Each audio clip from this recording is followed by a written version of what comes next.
KPBS On Demand is supported by Splatero, helping homeowners pay for home improvements by offering streamlined access to your home's equity with no additional monthly payments or new debt. Splatero provides a lump sum payment in exchange for a share of your home's future value. Pre-qualification available at splatero.com.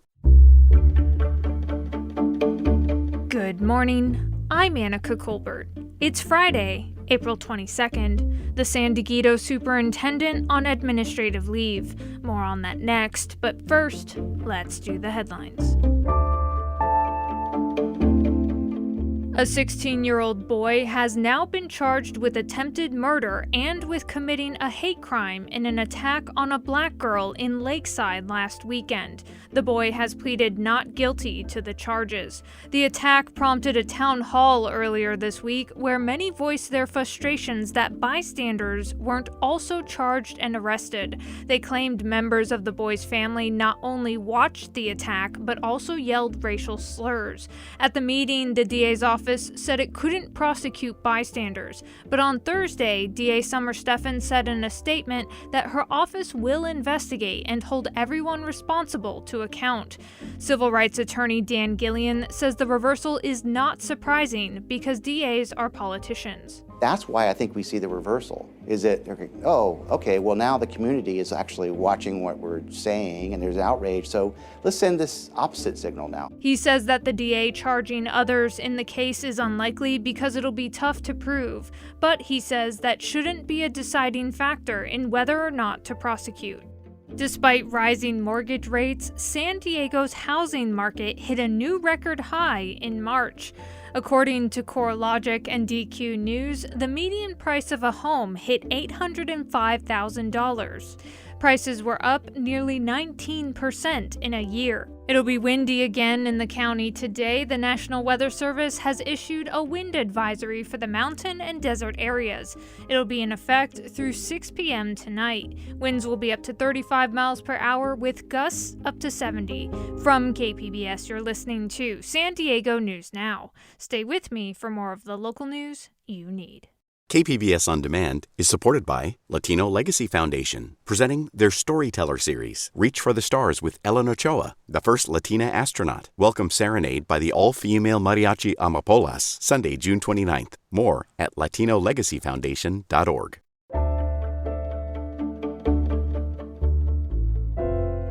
Just 5 months into the job, the San Dieguito Union High School District superintendent has been put on administrative leave. KPBS education reporter MG Perez tells us why. Last week, Dr. Cheryl James Ward made racially biased comments during a district diversity training. She credited the academic success of the district's Chinese students to wealthy parents and extended Asian families able to support them. Unlike other minorities, she claimed. Dozens of people expressed their anger over the superintendent's comments during Wednesday night's school board meeting. Some demanded Ward's resignation. Others, like Yusuf Miller, said it's a systemic problem. If we have more inclusive thought, if we have more diverse thought and knowledge about different groups, this type of statements would have never come out. Dr. Ward has now apologized twice publicly. There has been no further comment from the district. MG Perez, KPBS News.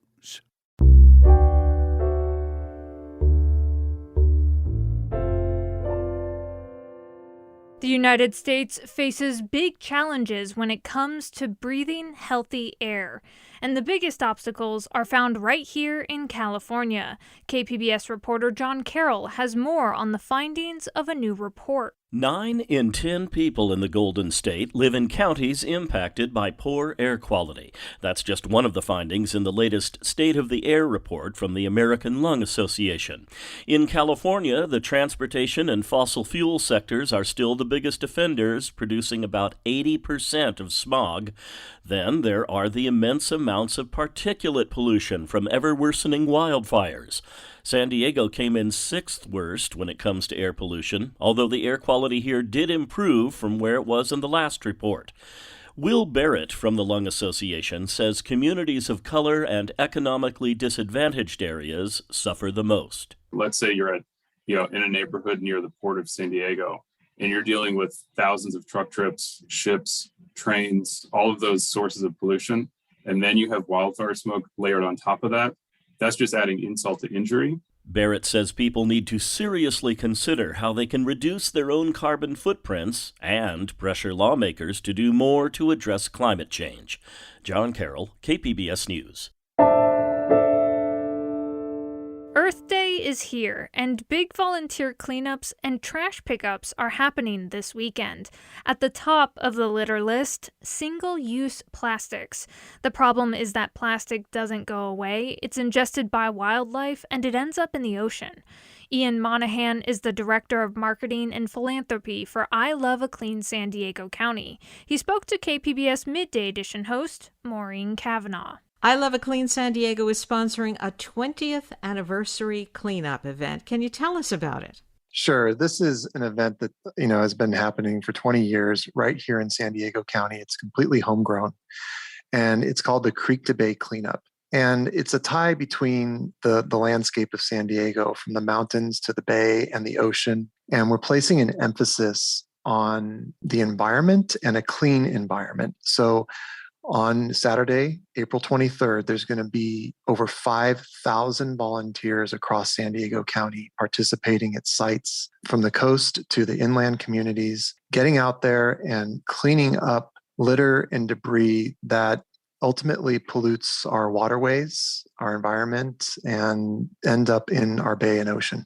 Now, what kinds of trash are most likely to be found on the cleanup? Well, I can tell you that last year, volunteers reported cleaning up over 40,000 cigarette butts. And cigarette butts are plastic, they're not paper. And the damages of this are not only water pollution, but ingestion from wildlife, which has significant harmful effects. And overall, the most common item that's cleaned up is single-use plastic. We're learning more and more about the dangers of plastic once it's dropped in our environment. And quite honestly, it never breaks down.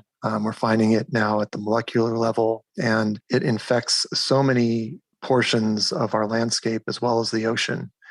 And we're really hoping that people use this as an opportunity to see the types of single-use plastic and pollution that they're picking up and make an effort to cut it out of their lives if they can, and or make sure that it's getting recycled if it can.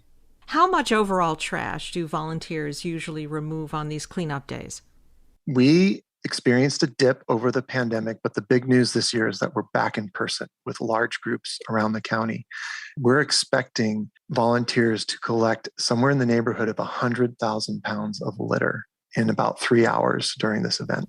And where does that picked up trash go? We sort and collect all of the trash. So recyclables go to recycling, and then ultimately the stuff that can't be recycled goes into trash bins that we ultimately haul away and take to the landfill. Now, why aren't our recycling programs keeping more trash out of our landfills? There's a couple of factors. Number one is our consumption does not match our ability to recycle. Unfortunately, we've adopted a throwaway way of living. And that's something that needs to change across the board. The other piece is sometimes recycling can be confusing. People are bombarded with numbers and recycling symbols, and this can be recycled, and that can be recycled. The best way to go about recycling at your home is to use visuals. Every city and the county has a recycling guide that can be downloaded or viewed and put right next to your recycling bin. We have a resource that's countywide called wastefreesd.org. People can visit our website to find out how to recycle right, or they can even call us in English and Spanish and talk to a live person. We'll help you with those hard to recycle options. One of the things that we also talk about is contamination. And contamination is really one of the largest issues when it comes to recycling. When things are thrown into our recycling bin that contaminate the recyclables, everything has to go into the landfill. So there are some simple steps that people can take, and really using these visual guides are ways that they can reduce contamination in their own recycling bin. That was Ian Monahan speaking to KPBS Midday Edition host Maureen Cavanaugh.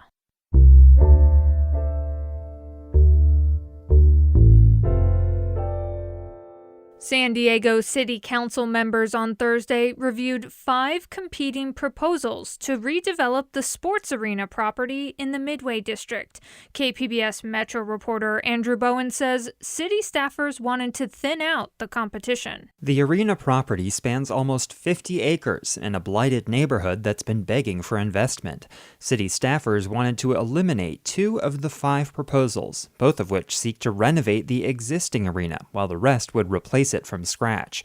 Councilmember Vivian Moreno, who chairs the Land Use and Housing Committee, said that's premature. I do not want to rush and miss an opportunity to pick the right project for this site.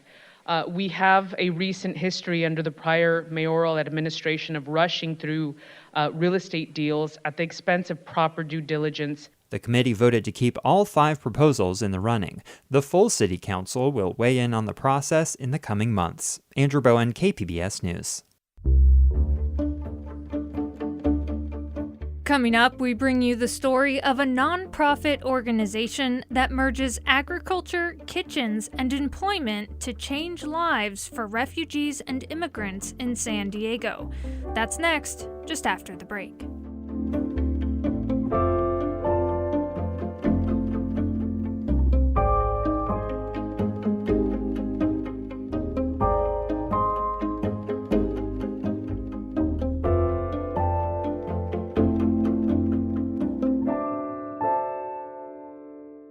KPBS On Demand is supported by UC San Diego's Art Power, presenting cellist Joshua Roman, performing from his album Immunity, alongside music by J.S. Bach and more. Sunday, June 22nd at UC San Diego's Epstein Family Amphitheater. Reserve your tickets at artpower.ucsd.edu.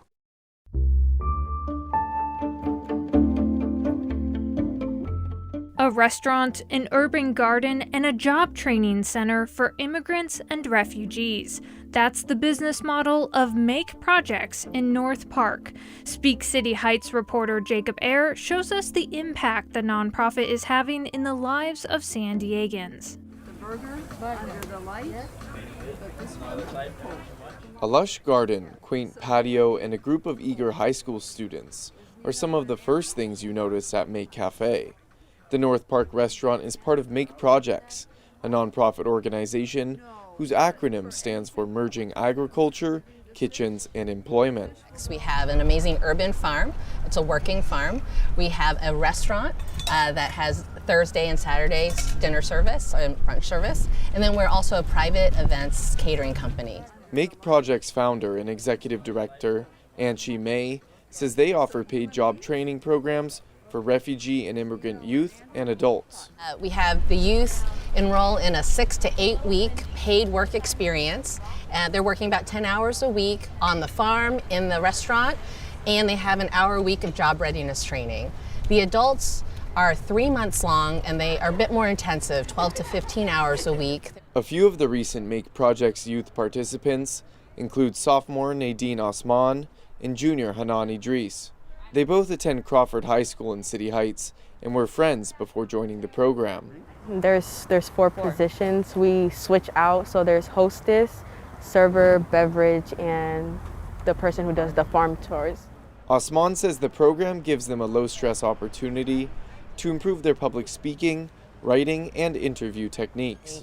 And those helped me a lot because now when I sign up to jobs, I know what to do exactly, and I have my resume ready, which helped me, help jobs that I'm looking for be interested in me.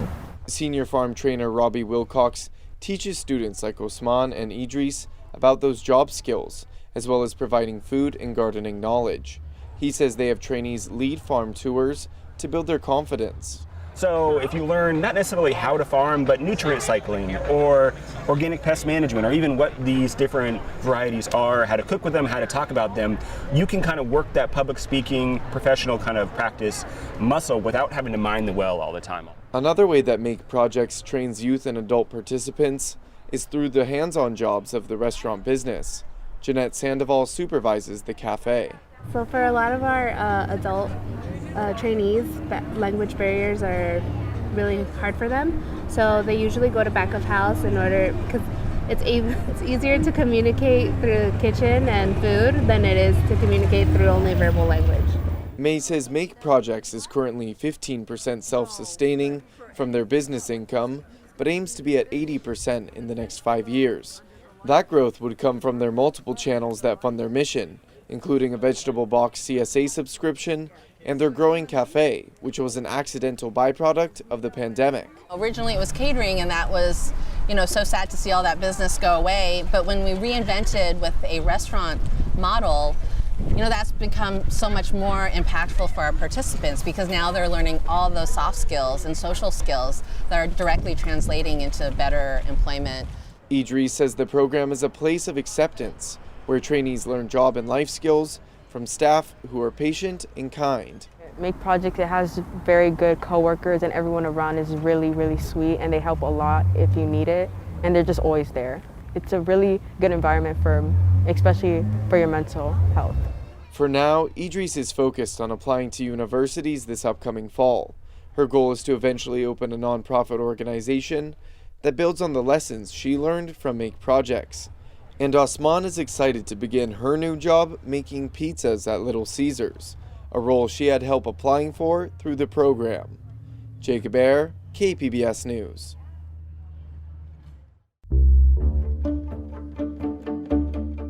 That's it for the podcast today. As always, you can find more San Diego news online at kpbs.org.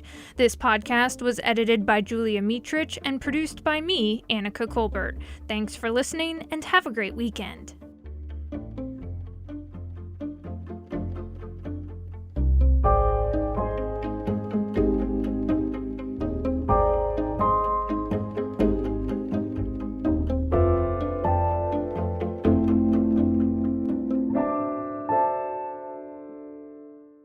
KPBS On Demand is supported by the San Diego County Toyota dealers, presenting the new 2025 Camry with refined design and performance. Visit your local Toyota dealer to learn more about all the features the new 2025 Camry offers. The San Diego County Toyota dealers. We make it easy.